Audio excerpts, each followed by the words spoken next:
أعوذ بالله من الشيطان الرجيم.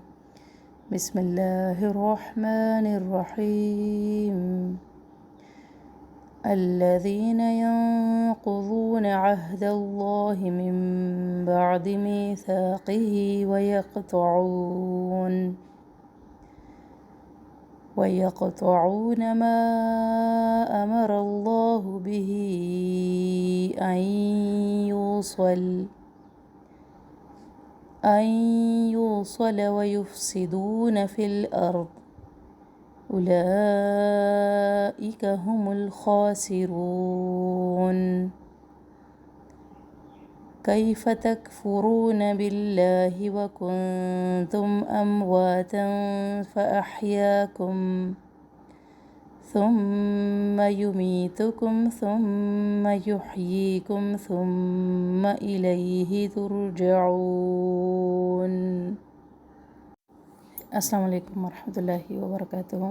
سورۃ البقرہ آیت 27 اور 28 کی تطبیق.